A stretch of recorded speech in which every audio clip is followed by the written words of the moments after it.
Indonesia is strategically located on the southern edge of continental Asia and borders both the Indian Ocean and the Pacific Ocean.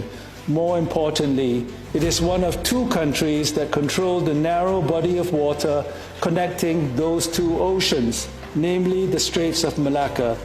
If you thought that a blockade of the Straits of Hormuz was a problem for the world economy, imagine a blockade of the Malacca Straits, which are important not only for the passage of oil and gas, but also container and bulk cargo vessels.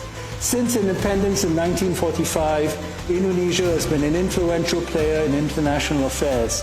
And under President Prabowo Subianto, it appears the country is poised to play an even more important role in the years ahead. Here are just a few examples. Dengerin itu baik-baik. Bukan media lokal yang ngomong, tapi Senator Kanada di Gedung Senat Ottawa. Indonesia bukan lagi sekedar pemain cadangan. Kita lagi OTW jadi global powerhouse. But we can learn some lessons from Indonesia about matching rhetoric with action. At its core, honorable colleagues, how Canada positions itself in a world that is no longer... Baru-baru ini, jagat politik internasional lagi rame ngebahas pidato dari Senator Yuen Pau Wu di Senat Kanada. Pau Wu nggak cuma basa-basi diplomatik, dia ngebedah sejarah kita dari zaman Sriwijaya sampai Majapahit buat ngejelasin satu hal. Indonesia itu punya DNA pemimpin dunia. Dan sekarang, di bawah kepemimpinan Presiden Prabowo Subianto, radar dunia makin intens mantau pergerakan kita. Kenapa? Karena kita bukan cuma pasar, kita adalah gerbang masa depan. Sobat, Senator Wu ngingetin dunia kalau sejak abad ke-7, nenek moyang kita udah jadi jembatan peradaban. Sekarang, lihat Selat Malaka. Kalau jalur ini mampet, ekonomi dunia bisa kolaps. Itulah kenapa Senator Wu bilang Indonesia punya historical centrality. Kita itu pusatnya, titik tengahnya. Dengan populasi terbesar keempat dunia dan mayoritas muslim terbesar, kita punya bargaining power yang nggak bisa diremehin. Nah, ini poin yang paling daging. Senator Wu menyoroti kepemimpinan Presiden Prabowo. Menurutnya, Indonesia di bawah Prabowo bakal makin berani main di banyak kaki. Indonesia hosted the Asian African Conference of Non-Aligned States in 1955, more popularly known as the Bandung Conference.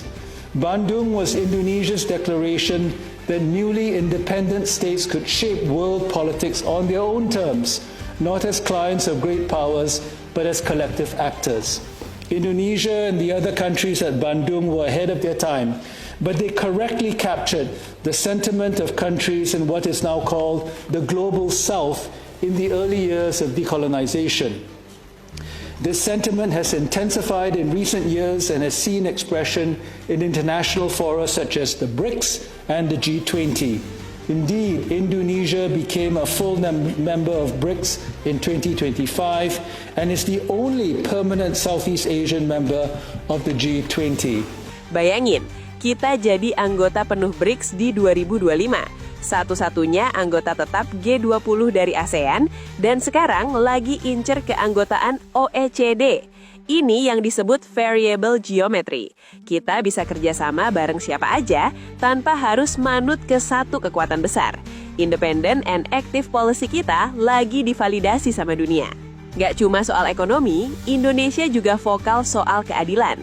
Indonesia is an active contributor to global governance reform and should be seen as a vital partner not only in bilateral and minilateral settings, but also in the reform and renewal of the multilateral system, including the UN system, WTO, and international financial institutions. Kita adalah garda terdepan yang minta reformasi di Dewan Keamanan PBB dan lembaga keuangan kayak IMF atau Bank Dunia. Kenapa? Biar negara berkembang gak cuma jadi penonton. Di WTO, kita mimpin kelompok 33 buat lindungi petani kecil. Strategis banget kan?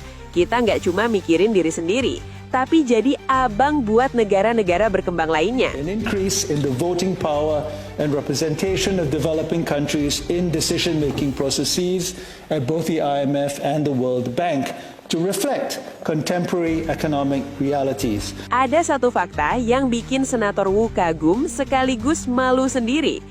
Indonesia is a leading contributor to UN peacekeeping missions, with over 2,700 peacekeepers deployed across various missions around the world, compared to Canada, which has 0. Indonesia punya lebih dari 2.700 pasukan perdamaian PBB di seluruh dunia. Bandingkan nih sama Kanada yang saat ini hampir 0. Ini bukti nyata kalau action kita lebih keras daripada sekedar retorika. Kita benar-benar turun ke lapangan buat jaga kedamaian dunia. Kesimpulannya, perjanjian IKCEPA antara Kanada dan Indonesia itu bukan cuma soal dagang barang atau jasa. Ini soal trust. Kanada sadar mereka butuh Indonesia buat bisa relevan di abad 21. Dunia lagi berubah ke arah multipolar dan Indonesia adalah salah satu swing state atau negara penentu. Bangga nggak jadi orang Indonesia? Harusnya sih bangga banget. Gimana menurut kalian? Apakah di era Presiden Prabowo ini Indonesia beneran bakal jadi raksasa yang disegani di semua lini? Tulis pendapat cerdas kalian di kolom komentar ya. Jangan lupa like, share, dan subscribe buat update geopolitik paling tajam lainnya. Stay tuned and stay smart. At its core, honorable colleagues, the Canada-Indonesia Comprehensive Economic Partnership Agreement is less about tariffs and more about building trust between the two countries. It is also a pathway to strengthening bilateral relations across other domains. In this sense, the agreement is vital for Canadians. The agreement is a signal for Canadians to pay more attention to Indonesia and vice versa. Whether it is research partnerships, student mobility, tourism, or cultural exchanges, we need more Indonesia, and Indonesia needs more Canada. Which is why I'm pleased to inform you that Senator Gignac and I will, with your support, reactivate a Canada-Indonesia Parliamentary Friendship Group. There have been a few Indonesian parliamentary delegations to Canada in recent years, and there is interest on the part of Indonesian parliamentarians for more regular contact with Canadian counterparts. You will be interested to know that the Indonesian Parliament, known as the People's Consultative Assembly, consists of two chambers. The House of Representatives holds primary legislative power, while the House of Regional Representatives acts as an advisory upper house focused on regional issues. Sounds familiar? Stay tuned for an invitation to be charter members of this parliamentary friendship group.